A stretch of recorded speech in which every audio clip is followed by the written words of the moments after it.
మనతో వెంకటలక్ష్మి ఉన్నారు. ఎంపీ సంతోష్ వాళ్ళ సొంత గ్రామంలో వాళ్ళ కుటుంబం మీద గెలిచినామే. ఎలా సింగిల్ విండో చైర్మన్ లక్ష్మి గారు ఇక్కడ ఎలా ఉంది అంటే చాలా కేసీఆర్ కుటుంబం అందరూ కూడా ఈటెల రాజేందర్ని చాలా టార్గెట్ చేస్తూ మాట్లాడుతున్నారు కదా, మీరు వాళ్ళ కుటుంబం మీద గెలిచిన వారు, మీరేమంటారు? వాళ్ళది ఏముందండి, అంగబలం అర్ధబలం అన్నీ వాడతారు, అది తెలిసిన విషయమే. కానీ ప్రజలు రియలైజ్ అయింది, దేనికి లొంగే పరిస్థితి లేదు, దేనికి భయపడే పరిస్థితి లేదు. ఇవాళ నాదే ఎగ్జాంపుల్ తీసుకుంటే ఒక మహిళను నేను పోయిన ఫిబ్రవరి అంటే 1.5 year అయింది నేను విన్ అయ్యి. ఇప్పటికి కూడా రోజు పరీక్ష నాకు అయినా కూడా నేను మహిళనైనా నేను ఎదుర్కొంటున్నా. ఇక్కడ పరిస్థితి కూడా అంతే, వాళ్ళు ధనం వెదజల్లుతున్నారు, మందు మద్యం అన్నీ చేస్తున్నారు, బెదిరింపులకు గురి చేస్తున్నారు, అన్ని విధాలా చేస్తున్నారు. కానీ ప్రజలు భయపడే పరిస్థితి లేదండి. ఏదైనా కూడా ఒక లిమిట్ ఉంటుంది, ఆ లిమిట్ దాటిపోయింది. ఆయన అధికార బలము అధికార మదం అనుకోవచ్చు, దాన్ని చరమాంకంకి వచ్చింది, అది వాళ్ళకు తెలుస్తలేదు. వాళ్ళు ఏంటంటే ఫ్రస్ట్రేషన్ నుండి ఎక్కువ విర్రవీగుతున్నారు తప్ప ఏమీ లేదండి. ఈ చరమాంకానికి ఇది మొదటి మెట్టు అవుతుందా హుజూరాబాద్? కంపల్సరీ అవుతుంది, దీంతో మొదలైనట్టే అయినది.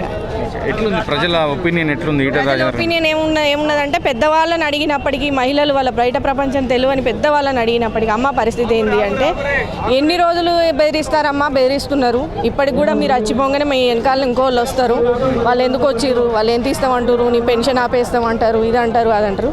కానీ అమ్మ మేము భయపడేది లేదు, ఎన్ని రోజులు బెదిరిస్తారు, మేము వాళ్ళు పెన్షన్ ఇస్తున్నారు, ఇది ఇస్తున్నారు, వాళ్ళు కట్ చేస్తారు అనే విషయాన్ని భయపడేది లేదు. మేము ఏమున్నా కూడా రాజేందర్ అన్నగారికే ఓటేస్తాము, కమలం పువ్వే మా గుర్తు అని చెప్తున్నారు. ఎక్కువ మంది మహిళలు చాలా ఈటెల రాజేందర్ గారి పట్ల చాలా అభిమానంగా ఉన్నారని చెప్తున్నారు. ఎందుకు అలా ఉందని మీరు చూసిన సర్వేలో కనిపిస్తుంది? అన్నగారు ఏంటంటే తొందర రెస్పాండ్ అవుతారని తెలిసింది మాకు. ఇక్కడ ఏంటంటే మేము లోకల్ కాదు కాబట్టి మేము కూడా అక్క మరి పరిస్థితి ఏంది, అమ్మ పరిస్థితి ఏంది అని అడిగితే ఏజ్ వాళ్ళైనా కూడా రాజేందర్ అన్న ఒక ఫోన్ చేస్తే రెస్పాండ్ అవుతారు. ఆ బిడ్డ అంటే అమ్మ అని పలుకుతాడు, అన్న అంటే చెల్ల అని పలుకుతాడు, మా ప్రాబ్లం ఏందో ఆయన అర్థం చేసుకుంటాడు, చెప్పేది వినిపించుకుంటాడు, మాకు ఒక సొల్యూషన్ అనేది చూపించిండి. ఇన్ని ఏళ్ళ అధికారం ఉన్నప్పటికీ కూడా ఆయన అంతే మామూలుగా ఉన్నాడు, మొదటి నుండి అదే స్టేజ్లో ఉన్నాడు కాబట్టి మాకు రాజేంద్ర అన్న ఇష్టం అని చెప్తారు.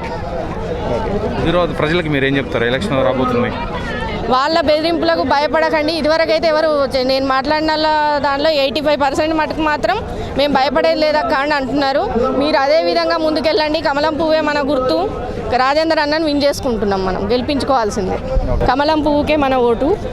ఈటెల రాజేందర్ అన్న గారిని సాధ్యమైనంత ఎక్కువ మెజారిటీతో గెలిపించుకుందాం. Thank you.